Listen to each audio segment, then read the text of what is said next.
Slot-back wainscot wall padding panels from Resilite Sports Products are by far the easiest wall padding installation option available. Here, we'll walk you through the steps to complete your installation. Before you begin the installation, gather your tools. We suggest having a pencil, level or framing square, chalk line, tape measure, electric or cordless drill, 5/16 inch masonry bit, safety glasses, and a saber or circular saw. If the wall includes cutouts, you'll also need a sharp knife with a 3-inch blade, staple gun, 1/2 inch drill bit, and earplugs. We recommend at least 2 people to complete the installation. To begin, determine the finish height of the wall padding. It is recommended locating the bottom of the padding no more than 4 inches off the floor. Strike a horizontal chalk line on the wall to mark the top and bottom of the pads. The distance between the chalk lines should measure exactly the height of the wall padding panel. Next, strike a vertical chalk line to mark the left edge of the first pad to be installed. The vertical line should be at a 90-degree right angle to the top and bottom lines, so that the pad is straight on the wall.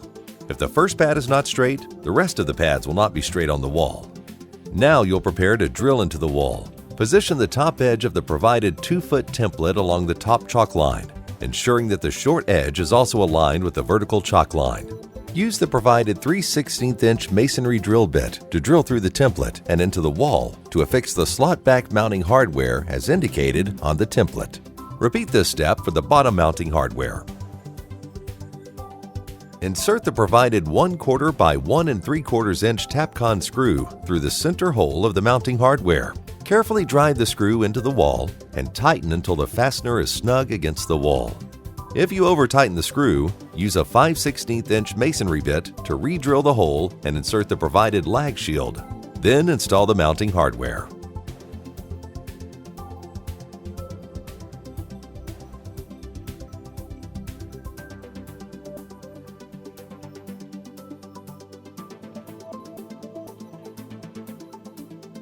Next, position the back of the wall padding panel toward the mounting hardware. Raise the panel approximately 4 inches above the top chalk line and position the keyhole slots over the mounting hardware. Once the panel is positioned flat against the wall, firmly slide the panel down over the mounting hardware. Repeat these steps to install the remaining wall padding panels. Make note of any panels that need to be removed to address a cutout. If your wall includes L-shaped corner pads or U-shaped I-beam pads to cover an obstruction, install these before the pads on either side of the obstruction. If your wall includes cutouts, begin by measuring for the cutouts. We suggest increasing each measured cutout area by 1/2 inch on all sides. If the wall elements protrude from the wall surface, we recommend allowing for an additional 2.5 inches at the bottom of the cutout. Mark the back of each panel with the cutouts measurements. Be sure to double-check your measurements and cutout locations, ensuring that you transferred the measurements correctly from left to right. Carefully drill 4 holes, 1 in each corner of the cutout. Be sure to only drill through the wood. Do not drill entirely through the foam and vinyl covering. Using a saber saw, cut from hole to hole. Again, be sure to only cut through the wood. Do not cut entirely through the foam and vinyl covering. Remove the wood to reveal the foam padding. Starting at one corner of the cutout, carefully poke the knife completely through the foam and vinyl cover. Using the knife, cut from corner to form an X. Then hold the vinyl away from the knife while you cut and remove the foam from the panel.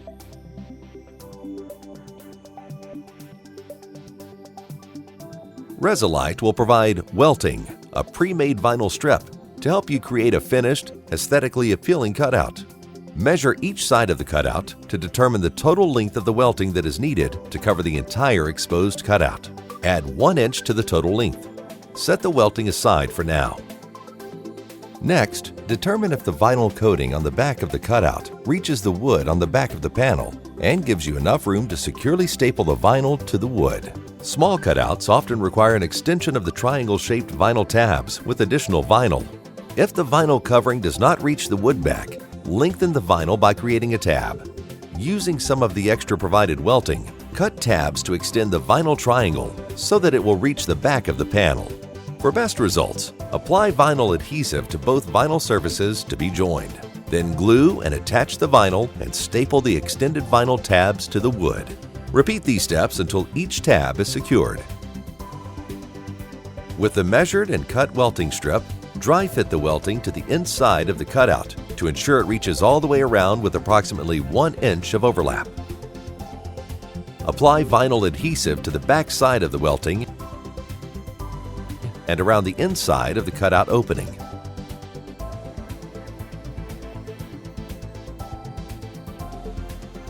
Roll the welting.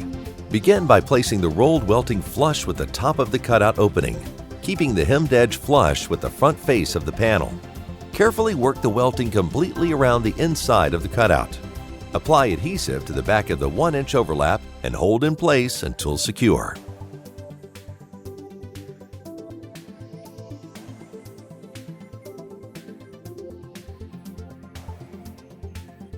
To finish the cutout, flip the wall padding panel over and carefully make a vertical cut at each corner of the exposed welting on the back side of the panel to allow the welting to be folded down flat onto the back of the panel.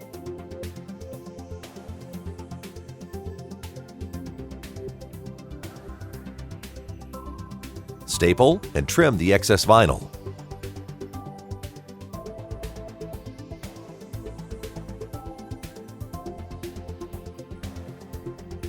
Install the finished panel. Repeat these steps for any panel with a cutout.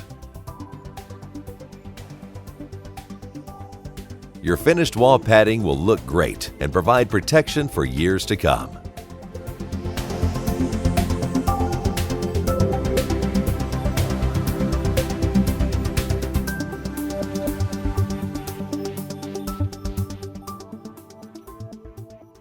Resilite. Customer focused, athlete driven.